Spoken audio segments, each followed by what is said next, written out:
Hello friends, welcome to DS classes. आज हम नया चैप्टर जो बात करने जा रहे हैं मैट्रिक्स। ठीक है, इसको हिंदी में अवयव कहते हैं। तो ये इंग्लिश मीडियम बच्चे हो चाहे हिंदी मीडियम बच्चे हो, सबके लिए इंपॉर्टेंट है। ठीक है, अब ये 12th क्लास का है तो इसलिए यहाँ से तुम्हारे क्या होगा, जो हमने सिर्फ थ्योरी पार्ट आज हम लेके आए। ठीक है, इस पे थ्योरी पार्ट में बात करेंगे, क्योंकि जब तक कॉन्सेप्ट क्लियर नहीं होगा आप क्वेश्चंस को लगा भी नहीं सकते, आप मतलब क्वेश्चन टच नहीं कर सकते, कैसे होगा। ठीक है, इसलिए आपको थ्योरी पार्ट मतलब पहले कॉन्सेप्ट क्लियर होना चाहिए उस चीज का।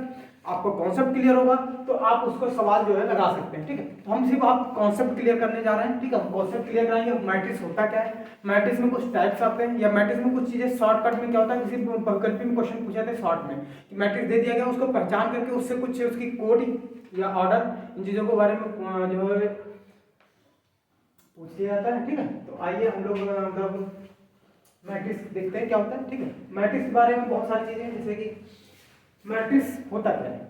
ठीक है,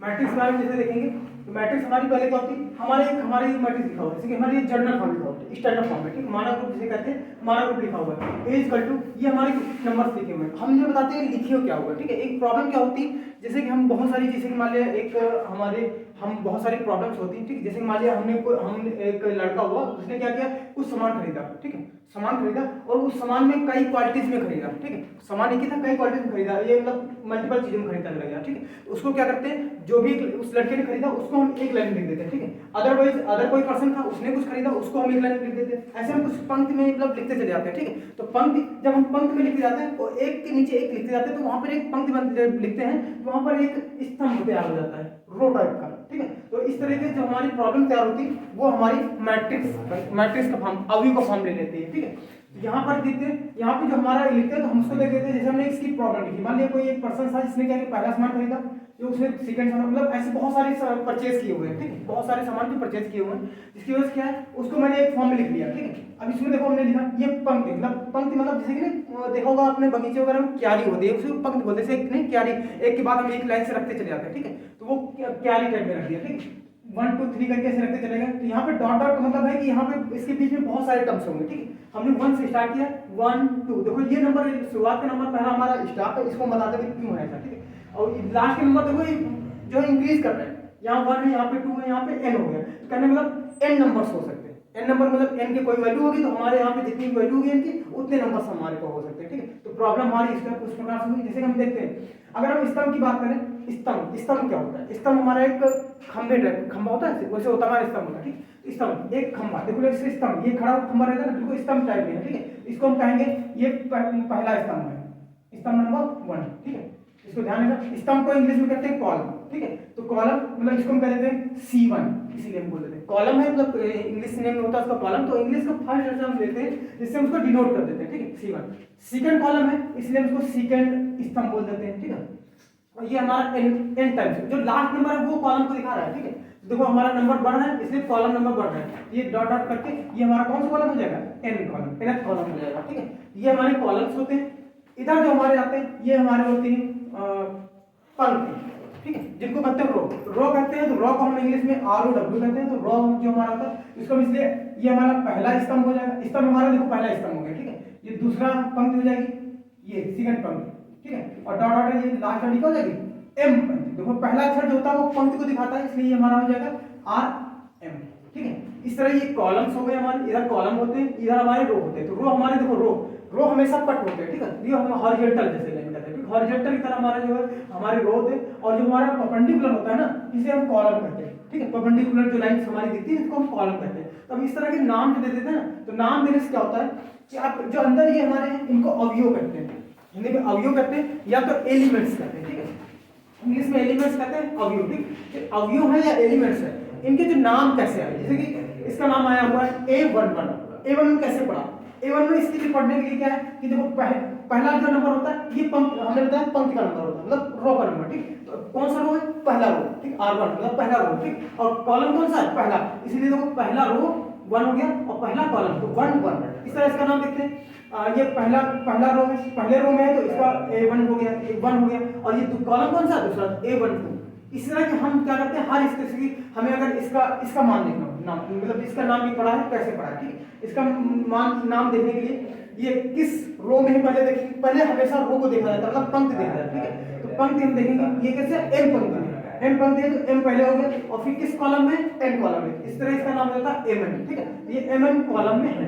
अब इस तरीके से हमारी मैट्रिक्स बनके तैयार हो जाती है, ठीक है। जब मैट्रिक्स बन जाती है तो उसमें बहुत सारी जाती चीजें आ जाती कि मैट्रिक्स की कोड क्या होती है, या इंग्लिश में कहते हैं ऑर्डर ऑफ मैट्रिक्स, ठीक है। ऑर्डर ऑफ मैट्रिक्स क्या होता है कि हम देखते थे उस मैट्रिक्स में, उस अवयव में कि पहले देखते हैं पंक्ति कितनी, हम पंक्ति के नंबर पहले काउंट करते हैं, ठीक है। देखते हैं पंक्ति, इसमें देखो 1 2, उसके बाद डॉट एम पंक्ति, यहाँ पर देखो पहली पंक्ति कितनी एम, और फिर देखते हैं कॉलम कितने हैं, कॉलम मतलब स्तंभ, स्तंभ हमारे देखिए 1 2 dot dot dot N column, N columns है, ठीक है, एन स्तंभ है।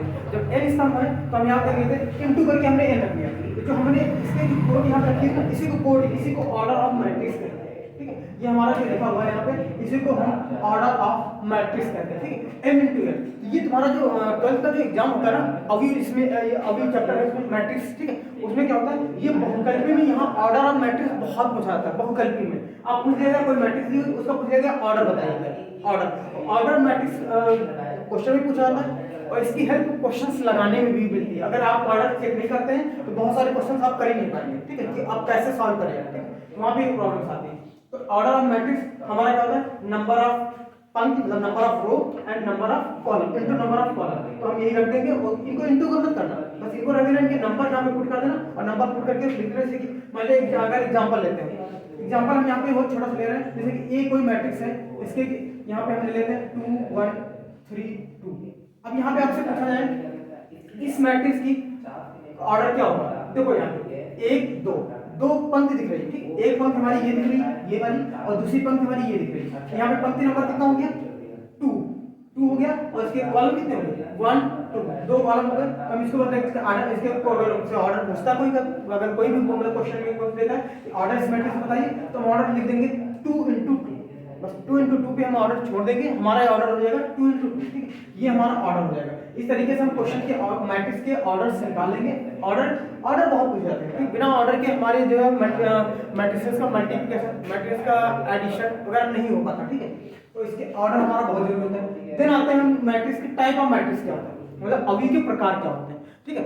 अवयव के प्रकार के लिए हम देखते हैं पहला जो हमारा टाइप ऑफ मैट्रिक्स है वो है हमारा कॉलम मैट्रिक्स, ठीक है, कॉलम मैट्रिक्स है। कॉलम मैट्रिक्स क्या होता है, कॉलम मैट्रिक्स का मतलब होता है जहां कोई बड़े कॉलम मैट्रिक्स, या हिंदी में इसको कहेंगे, हिंदी में तुम्हारा स्तंभ मैट्रिक्स, स्तंभ अवयव, ठीक है, स्तंभ अवयव। स्तंभ अवयव वो होता है, कॉलम मैट्रिक्स वो होता है जब किसी भी उस जिस मैट्रिक्स में सिर्फ एक कॉलम दिया हो, देखो कॉलम एक, पंक्ति कितनी, पंक्ति तुम्हारे एम है, पंक्ति बहुत सारी होती है, पंक्ति कितनी भी हो, पंक्ति से मतलब नहीं, जब भी कॉलम मैट्रिक्स होता है तो कॉलम तुम्हारा यहाँ पर एक ही होना चाहिए, मतलब C1 होना चाहिए। अगर कॉलम एक कॉलम है तो उसको हम कहेंगे कॉलम मैट्रिक्स, ठीक है, बस। और इसमें कुछ रहता है, अब इसकी कोड क्या होती है, इसकी कोड मतलब ऑर्डर, कॉलम मैट्रिक्स की ऑर्डर जो हमेशा m×1 आता है, मतलब कॉलम जो कॉलम का नंबर होता है वो हमेशा एक रहता है, ठीक। अगर कॉलम का नंबर एक है और m का नंबर कुछ भी हो कोई फर्क नहीं पड़ता, कॉलम का नंबर एक है उसे हम कहेंगे कॉलम मैट्रिक्स। आगे आते हैं हम रॉ मैट्रिक्स, सेकंड टाइप है रॉ मैट्रिक्स। रॉ मैट्रिक्स में जो होता है, रॉ मैट्रिक्स में जो पंक्ति, रॉ मैट्रिक्स नाम है रॉ मैट्रिक्स, तो रॉ मैट्रिक्स में पता चल जाता है कि रॉ मैट्रिक्स में इसका जो रो होता है वो एक होता है, ठीक है, रो जो है होता है वो एक होता है। जब रो एक होता है इसे हम कहते हैं रो मैट्रिक्स। रो मैट्रिक्स जो ऑर्डर है ये हमारा होता है 1 into n, मतलब रो का नंबर एक होगा और n हमारे कॉलम्स कितने भी हो सकते हैं, ठीक है, कॉलम्स कितने होते हैं, इसका मैट्रिक्स, इसका ऑर्डर होता है 1 into n। तो हम ऑर्डर देख करके भी बता देते हैं कि कौन सी मैट्रिक्स है, ठीक है। अगले जाते हैं स्क्वायर मैट्रिक्स। स्क्वायर मैट्रिक्स हमारा क्या है, स्क्वायर मैट्रिक्स में हमेशा हम मैट्रिक्स से यहाँ पे देखते हैं ऑर्डर, ठीक है, ऑर्डर ऑफ मैट्रिक्स चेक करते हैं क्या है, ऑर्डर ऑफ मैट्रिक्स है, मैट्रिक्स हमारा क्या है, मैट्रिक्स ये कोई मैट्रिक्स, जैसे ए मैट्रिक्स है वैसे कोई ए मैट्रिक्स है, ठीक है, उसका हम ऑर्डर निकालते हैं। जब ऑर्डर निकालते हैं, ऑर्डर निकालने के बाद देखते हैं कि ऑर्डर दोनों इक्वल है। यदि ऑर्डर दोनों का इक्वल आया हुआ है, ऑर्डर मतलब number of row equal to number of column, दोनों इक्वल हैं तो हमारा ये स्क्वायर मैट्रिक्स कहलाएगा, ठीक है। सिंपल स्क्वायर मैट्रिक्स है कि नंबर ऑफ रो और नंबर ऑफ कॉलम इक्वल होने चाहिए, ठीक है।